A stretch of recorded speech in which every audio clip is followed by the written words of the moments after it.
ఈ సమస్యలు కొంత తొలగాలి అని అయితే మనం కోరుకోవాలి. సార్ ఏంటి హరిరామ జోగి గారు స్తబ్దంగా ఉన్నారనుకున్నారు, ముద్రగడ పద్మనాభం గారు ఆయన రెడ్ మార్చుకున్నారు, అయింది ఇంకా ఆయన సైలెంట్ అయిపోయారు.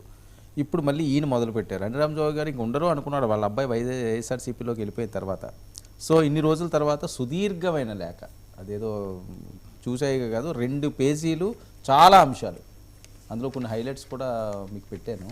సో దీన్ని ఏ రకంగా చూడాలి? పవన్ కళ్యాణ్ గారిని మళ్ళీ వీళ్ళు ఆదేశిస్తున్నారా, లేకపోతే ఇవన్నీ కూడా ఉచిత సలహాలా, లేకపోతే సీరియస్ సలహాలా? హరిరామ జోగయ్య గారు నిరంతర లేఖయ్య గారు కూడా అనాలి. లేఖ అనేది మంచి పదమే, అందులో ఏం తప్పలేదు. తన అభిప్రాయాలు లేఖల రూపంలో చెప్పడం ఇవన్నీ ఆయన చేస్తూ ఉంటారు. అయితే ఒకటే సీన్ మారింది, పవర్ స్టార్ రేంజ్ మారింది, సీన్ మారింది, ప్రొడక్షన్ మారింది. మరి ఇటువంటిప్పుడు ఆయన లేఖ రాస్తున్నారంటే నాయకులు అందులో సీనియర్లు ఒక దశకు వచ్చాక వాళ్ళు తమ అభిప్రాయాలు చెప్పటము, తమ అస్తిత్వం చాటడం అనేది ఒక ఇదిగా ఉంటుంది. మూడోది ముఖ్యమైనది ఒక సోషల్ బేస్, ఒక సామాజిక తరగతి అనే మాట ఇక్కడ ఎక్కువగా ఉంది కాబట్టి దానికి మేము కూడా ప్రతినిధులం అనేది చెప్పే ఒక ప్రయత్నం కూడా ఆయన లేఖలో ఆ సంఘం తరఫున రాశారు. వ్యక్తిగత హోదాలో కానీ మాజీ ఎంపీగా కానీ అలా రాయల. ఫౌండర్ ప్రెసిడెంట్ ఇదేది కాపు బలిజ సంక్షేమ సేన అనే దాంతో రాశారు. ఒక దశలో దీన్ని ఆయన రద్దు చేస్తున్నట్టు కూడా ప్రకటించారు. నిజం చెప్పాలంటే ఇందులో కీలకమైనది చూస్తే అభినందనలు, నిజానికి నెల తర్వాత అభినందనలు చెప్తున్నారు, దట్స్ ఓకే, 15 రోజులు కనీసం. కానీ ఏంటి 1-2 సార్లు పబ్లిసిటీ ఎక్కువ ఉండకూడదు, ఆర్భాటాలు చేయకూడదు అని 1-2 సార్లు ఎందుకు చెప్తున్నారు? దీంట్లో పోనీ అలా ఉన్నాయనుకుంటే ఆయనకు సలహా ఇవ్వచ్చు, అది మంచిది, అనవసరం సమస్యల మీద పెట్టండి అని. రెండో అంశం కాపు కులస్తుల రిజర్వేషన్ల సౌకర్యం అనేది కూడా కీలకమైన అంశంగా తీసుకొస్తున్నారు. వాళ్ళు పెట్టారా లేదా అనేది పక్కన పెడితే. మూడోది అమరావతి రాజధాని, పోలవరం, వీటి మీదే కాదు, అంటే అందరూ చెప్తారు అన్ని ప్రాంతాల సమతుల్యత కావాలని చెప్తున్నారు. కానీ జోగయ్య ఇప్పుడు ప్రత్యేకించి ఆ విషయం రాయటం, పోనీ రాజకీయాలు ఏదో ఒకటి రాశారులే అనుకుంటే సినిమాల గురించి, సినిమాలు ఎలా ఉండాలో, ఎన్ని రోజులు చేయాలో కూడా రాయటం, ఇది మరీ అనమాట. సినిమాలు అనేవి పక్కా Pawan Kalyan personal periphery, personal zone అది. దాంట్లో ఇతరులకు ఏం సంబంధం ఉంది? రాజకీయ నాయకుడిగా, జనసేన అధ్యక్షుడిగా, లేకపోతే ఉప ముఖ్యమంత్రిగా ఆయన ఏం చేయాలో, ఇలా ఉండాలి అలా ఉండాలని అడగొచ్చు. సినిమాలు సగం రోజులు కేటాయించాలంటే సగం రోజులు జనసేవక, ప్రజాసేవకు.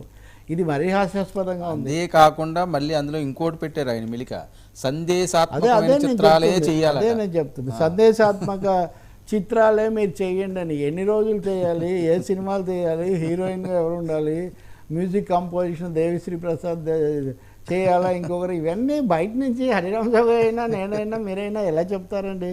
అంటే దీన్ని కొంచెం సాగదీయటము అని మనం చెప్పొచ్చు. మూడోది సందేశాత్మకం అంటారా, సగం రోజులైతే హరిరామ జోగయ్య లేఖను పవన్ కళ్యాణ్ ఆమోదించే అవకాశం దాదాపు ఉండదు సినిమాల విషయంలో. ఎందుకంటే ఒక ఉప ముఖ్యమంత్రి నేను సగం రోజులు అది సగం రోజులు ఇది అంటే కుదరదు. ఒక public servant is 24 hours 365 days public servant. కాకపోతే నేను కమిట్మెంట్ నాకు ఉంది కాబట్టి, అవి నడిచున్నాయి కాబట్టి ముఖ్యమంత్రి అనుమతితో ఆ సినిమాలు నేను పూర్తి చేస్తాను అని ఆయన చెప్పున్నారు. అది బాధ్యతాయుతమైన ప్రకటన, అవసరం కూడా అంతవరకే. కానీ ఇప్పుడు ఆయన 180 రోజులు సినిమాలు చేసే ఛాన్స్ లేదు. ఇంకా సందేశాత్మకం అంటే అది సందేశాత్మకమా, సంచలనాత్మకమా అన్నది చూసిన తర్వాత ప్రేక్షకులు, విమర్శకులు నిర్ణయించాల్సిందే. కానీ ముందస్తుగా ఎవరో ఏమీ నిర్ణయించలేరు. ఎన్జి రామచంద్రన్ ముఖ్యమంత్రి కాకముందు, ముఖ్యమంత్రి అయ్యాక నటించలేదనుకోండి జయలలిత, కానీ ఆయన సినిమాల్లో కొన్ని పద్ధతులు పాటించేవాళ్ళు. ఉదాహరణకు సినిమాలో ఆయన హీరోగా ఎప్పుడు సిగరెట్ తాగడు. ఆయనకు తప్పకుండా అమ్మ, ఒక ముసలి వృద్ధురాలైన అమ్మ ఉంటుంది, అమ్మకు సేవ చేస్తూ ఉంటాడు. ఏ సినిమాలో? అన్ని సినిమాల్లో హీరో. మూడోది హీరోయిన్ ఆయన గురించి కలలు కనాల్సిందే కానీ ఆయన హీరోయిన్ గురించి కలలు కనడు. ఎంజీఆర్ తన స్క్రీన్ ఇమేజ్, పొలిటికల్ ఇమేజ్ అలా బిల్డప్ చేసుకున్నాడు. రాజకీయాలలాగా సినిమాల్లో కూడా పవన్ కళ్యాణ్ ఎమర్జీ అవ్వటం అనేది కొంచెం డిఫరెంట్గా జరిగింది.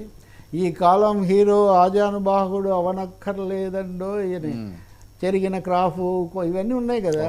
దాని అర్థం ఏంటంటే new generation, new off beat, కొంచెం లైటర్ వేన్లో ఉండే పద్ధతి, ఆయన మాస్ హీరో కదా, ఆ పద్ధతిలో వచ్చాడు ఆయన. Mass hero, okay, mass hero అంటే రజనీకాంత్ లేకపోతే ఇంకొక ఎన్టీఆర్, వీళ్ళు కూడా మాస్ హీరోలే. పవన్ కళ్యాణ్ వాళ్ళకి కొన్ని సినిమాలు పడ్డాయి సార్, కొండవీటి సింహనో లేకపోతే బొబ్బులి పులినో. కాదంటలేదు ఆయన ఏమన్నా ఒక మిత్రమా, అక్కడి దాకా ఎందుకు, చిరంజీవిని పవన్ కళ్యాణ్ తీసుకుంటే కూడా మాస్ హీరోలే. చిరంజీవి మాస్ ఇమేజ్ వేరు, అవును. పవన్ కళ్యాణ్ ఏంటంటే కొత్త జనరేషను, 2000 సంవత్సరము, యూత్ఫుల్గా ఉండటము, కొంచెం లైటర్ వెయిన్లో ఉండటము, తర్వాత సమస్యలను సెటైరికల్గా చెప్పటము, ఇలాంటి వాటి వైపు అంటే కేవలం మ్యాక్హో అంటారే, చాలా వీరత్వంతో పాటు కొంత హాస్యప్రియత్వం, ఇవన్నీ కూడా ఆయన దీంట్లో తీసుకొచ్చారు. ఈయన బాడీ లాంగ్వేజే వేరు అసలు.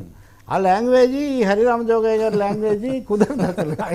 ఆయన సినిమా లాంగ్వేజ్ అది త్రివిక్రమ్ శ్రీనివాస్కి తెలియాలి, లేకపోతే హరీష్ శంకర్కి తెలియాలి తప్ప ఆ విషయాన్ని జోగయ్య గారు పవన్ కళ్యాణ్కి వదిలేస్తే చాలా బెటరు. ప్రజలు కూడా దాని గురించి ఇప్పుడు పెద్దగా చేయటం లేదు.